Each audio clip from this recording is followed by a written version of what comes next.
नमस्कार दोस्तों, स्वागत है आपके अपने YouTube channel doctor Daljeet official पर। मैं हूं आपका दोस्त दलजीत।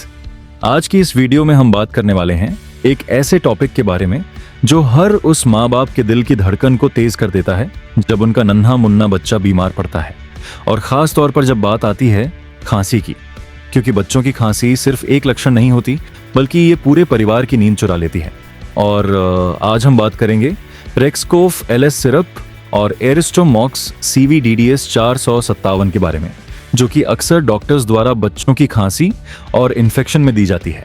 लेकिन सबसे पहले और सबसे ज़रूरी बात जो मैं आप सबको बताना चाहता हूँ, ये वीडियो सिर्फ जानकारी और अवेयरनेस के लिए है।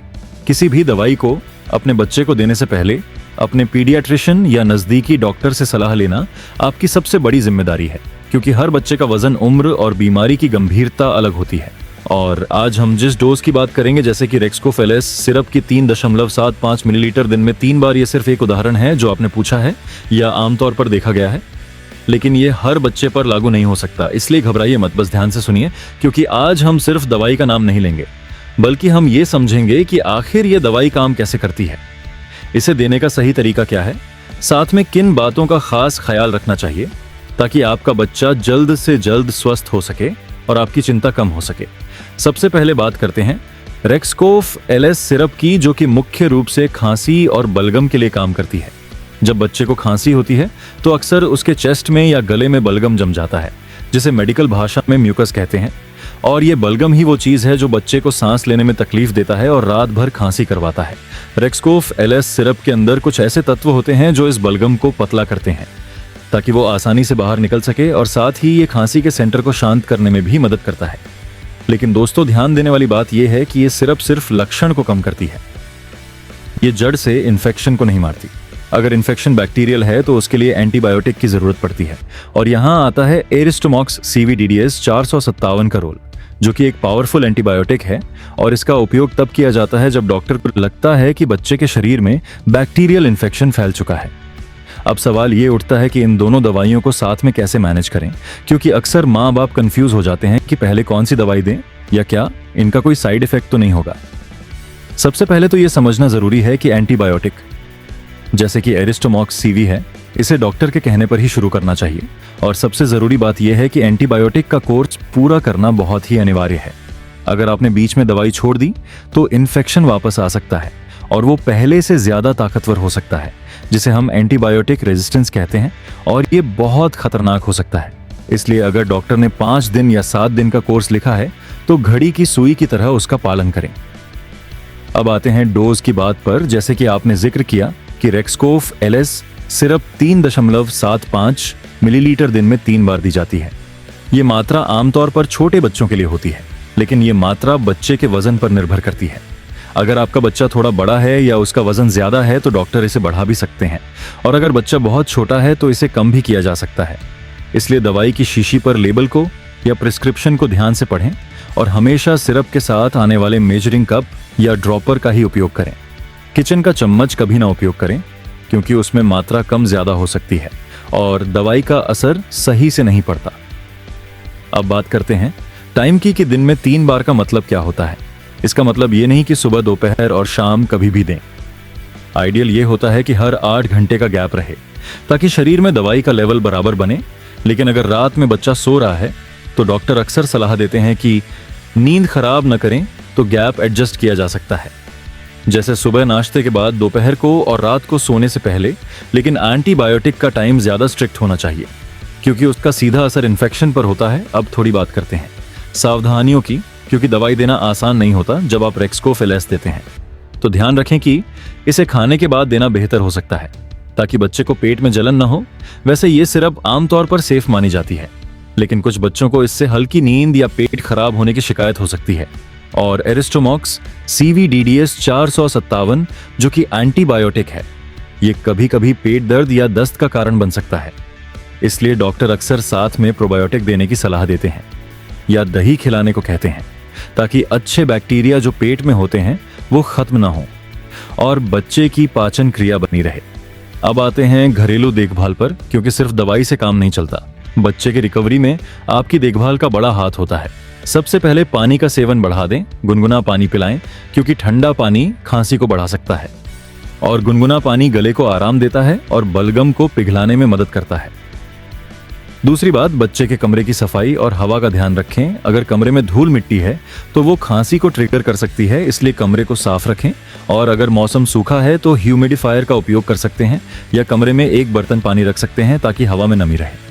तीसरी बात, खाने पीने का ध्यान रखें। ठंडी चीजें जैसे आइसक्रीम, कोल्ड ड्रिंक या फ्रिज का पानी बिल्कुल बंद कर दें और ज्यादा तेल मसाले वाला खाना भी अवॉइड करें क्योंकि ये गले में खराश पैदा करते हैं। हल्का और गुनगुना खाना दें जैसे खिचड़ी, दलिया या सूप जो आसानी से हजम हो जाए और बच्चे को ताकत भी दे। चौथी बात भाप लेने की है। अगर बच्चा बड़ा है तो भाप दे सकते हैं, लेकिन छोटे बच्चों के लिए भाप खतरनाक हो सकती है। अगर गलती से जल गए तो इसलिए छोटे बच्चों के लिए बाथरूम में गुनगुना पानी छोड़कर वहां थोड़ी देर बैठना बेहतर विकल्प है, जिससे स्टीम अपने आप मिल जाती है और सांस लेने में आसानी होती है। अब बात करते हैं कुछ ऐसे लक्षणों की जिन पर आपको तुरंत डॉक्टर के पास वापस जाना चाहिए क्योंकि हर खांसी मामूली नहीं होती। अगर बच्चे को तेज बुखार आ रहा है जो दवाई से कम नहीं हो रहा, या बच्चा बहुत सुस्त हो गया है और खाना पीना छोड़ दिया है, या उसकी सांस लेने में तेज आवाज आ रही है या सांस फूल रही है, तो ये गंभीर लक्षण हो सकते हैं और तुरंत हॉस्पिटल जाना चाहिए। कभी कभी खांसी निमोनिया या ब्रोंकाइटिस का संकेत भी हो सकती है, इसलिए सतर्क रहना जरूरी है। दोस्तों, एक और बहुत इंपॉर्टेंट बात जो मैं आपको बताना चाहता हूं वो ये है कि कभी भी पुरानी बची हुई दवाई दोबारा ना उपयोग करें। अगर पिछली बार डॉक्टर ने रेक्सकोफ LS लिखी थी और अभी फिर से खांसी हुई है तो इसका मतलब ये नहीं कि वही दवाई वही डोज में देनी है। हर बीमारी अलग होती है और पुरानी दवाई खराब भी हो सकती है, इसलिए हर बार नई प्रिस्क्रिप्शन लें और फार्मासिस्ट से दवाई की एक्सपायरी डेट जरूर चेक करें। अब थोड़ी बात करते हैं पेरेंट्स के मानसिक तनाव पर, क्योंकि जब बच्चा बीमार होता है तो माँ बाप की नींद उड़ जाती है। वो हर वक्त यही सोचते हैं कि बच्चा ठीक कब होगा, पर दोस्तों घबराहट में आकर गलत फैसले न लें। इंटरनेट पर पढ़कर दवाई न बदलें और न ही किसी पड़ोसी की सलाह पर एंटीबायोटिक शुरू करें, क्योंकि एंटीबायोटिक बिना जरूरत लेने से शरीर की इम्यूनिटी कमजोर होती है और फ्यूचर में जब सच में जरूरत पड़ेगी तो दवाई असर नहीं करेगी। इसलिए डॉक्टर पर भरोसा रखें और उनके इंस्ट्रक्शंस को फेथ के साथ फॉलो करें। अब मैं आपको थोड़ा और डिटेल में बताता हूं कि एरिस्टोमॉक्स CVDDS 457 क्यों खास है। ये एक कॉम्बिनेशन है अमोक्सिसिलिन और क्लेवुलानिक एसिड का। जहां अमोक्सिसिलिन बैक्टीरिया को मारता है, वहीं क्लेवुलानिक एसिड उन एंजाइम्स को रोकता है जो बैक्टीरिया दवाई को निष्प्रभावी करने के लिए बनाते हैं। इसलिए ये कॉम्बिनेशन बहुत असरदार माना जाता है, लेकिन इसका मतलब ये नहीं कि ये हर इन्फेक्शन के लिए है। ये सिर्फ बैक्टीरियल इन्फेक्शन के लिए है। वायरल इन्फेक्शन जैसे आम जुकाम या फ्लू में एंटीबायोटिक काम नहीं करती, इसलिए डॉक्टर पहले चेक करते हैं कि इन्फेक्शन वायरल है या बैक्टीरियल, तभी ये दवाई लिखते हैं। इसलिए अगर डॉक्टर ने नहीं लिखी है तो खुद से ना खरीदें। अब रेक्सकोफ LS की बात करें तो इसमें लेवोसाल्ब्यूटामोल, एम्ब्रोक्सोल और ग्वाइफेनेसिन जैसे कंपोनेंट्स होते हैं जो मिलकर काम करते हैं। लेवोसाल्ब्यूटामोल सांस की नलियों को खोलता है, एम्ब्रोक्सोल बलगम को पतला करता है और ग्वाइफेनेसिन बलगम को बाहर निकालने में मदद करता है। ये तीनों मिलकर एक कंप्लीट एक्शन देते हैं। लेकिन अगर बच्चे को हार्ट की कोई समस्या है या कोई और पुरानी बीमारी है तो ये बताना डॉक्टर के लिए बहुत जरूरी है ताकि वो दवाई में बदलाव कर सकें। अब बात करते हैं दवाई देने के तरीके की। कई बार बच्चे दवाई का स्वाद पसंद नहीं करते और मुंह बंद कर लेते हैं। ऐसे में जबरदस्ती न करें क्योंकि इससे बच्चा दवाई से डरने लगेगा। कोशिश करें कि दवाई देने के बाद उसे कोई पसंदीदा चीज जैसे थोड़ा सा शहद या पानी दे दें ताकि मुंह का स्वाद ठीक हो जाए। और अगर बच्चा उल्टी कर दे दवाई पीने के तुरंत बाद तो डॉक्टर से पूछें कि क्या दोबारा डोज देनी है या नहीं, क्योंकि हर दवाई का एब्जॉर्प्शन टाइम अलग होता है। अक्सर अगर 15 मिनट के अंदर उल्टी हुई है तो दोबारा दी जा सकती है, लेकिन ये कंफर्म डॉक्टर से ही करें। अब थोड़ी बात करते हैं रिकवरी के बाद की देखभाल की। जब बच्चा ठीक हो जाए और खांसी चली जाए तो भी तुरंत स्कूल या खेल कूद में न भेजें। कम से कम 2 से 3 दिन और आराम करने दें ताकि शरीर की इम्यूनिटी वापस स्ट्रांग हो सके, और ठंडी हवा या रात की ठंड से बचाएं, क्योंकि रिकवरी के बाद शरीर थोड़ा कमजोर होता है और तुरंत वापस बीमार पड़ सकता है। इसलिए धीरे धीरे नॉर्मल रूटीन में लाएं। दोस्तों, ये वीडियो बनाने मेरा मकसद सिर्फ आपको जागरूक करना है ताकि आप दवाई को लेकर अवेयर रहें और डॉक्टर से सही सवाल पूछ सकें। जैसे कि डॉक्टर से पूछें कि ये दवाई कितने दिन तक देनी है, क्या इसका कोई साइड इफेक्ट हो सकता है, क्या खाने पीने में कोई परहेज करना है और अगला चेकअप कब करवाना है। ये सवाल पूछने से आपकी समझ बढ़ती है और इलाज बेहतर होता है। मैं जानता हूं कि हर माँ बाप की चिंता अपनी जगह सही होती है। हम सब चाहते हैं कि हमारा बच्चा हमेशा खुश और स्वस्थ रहे, लेकिन बीमारी जिंदगी का हिस्सा है और सही इलाज और देखभाल से ये जल्द ठीक हो जाती है। इसीलिए हिम्मत न हारें और पॉजिटिव रहें, क्योंकि आपका पॉजिटिव रहना भी बच्चे की जल्दी रिकवरी में मदद करता है। बच्चे आपकी घबराहट को भांप लेते हैं, इसलिए उन्हें प्यार दें और दवाई के वक्त उन्हें डिस्ट्रैक्ट करें ताकि वो दवाई आसानी से पी लें। अब मैं आप सबसे एक रिक्वेस्ट करना चाहता हूं कि अगर आपको ये जानकारी पसंद आई या आपको लगता है कि ये वीडियो किसी और माँ बाप के काम आ सकती है जो अपने बच्चे की खांसी से परेशान है, तो इस वीडियो को शेयर जरूर करें, क्योंकि सही जानकारी फैलाना एक पुण्यकारक काम है। और हाँ, चैनल को सब्सक्राइब करना न भूलें और बेल आइकन को दबा दें ताकि ऐसी ही और भी हेल्थ और पेरेंटिंग से जुड़ी जानकारी आप तक सबसे पहले पहुंचे। और कमेंट में जरूर बताएं कि आपने अपने बच्चे की खांसी के लिए क्या उपाय किए और डॉक्टर ने क्या सलाह दी, ताकि दूसरे लोग भी उससे सीख सकें। लेकिन याद रखें, कमेंट में किसी को दवाई सजेस्ट न करें, बस अपना अनुभव शेयर करें। दोस्तों, अंत में मैं फिर से दोहराना चाहता हूं कि रेक्सकोफ, एलएस सिरप और एरिस्टोमॉक्स CBDDS 4 157 अच्छी दवाइयां हैं, लेकिन इनका उपयोग सिर्फ डॉक्टर की प्रिस्क्रिप्शन पर ही करें।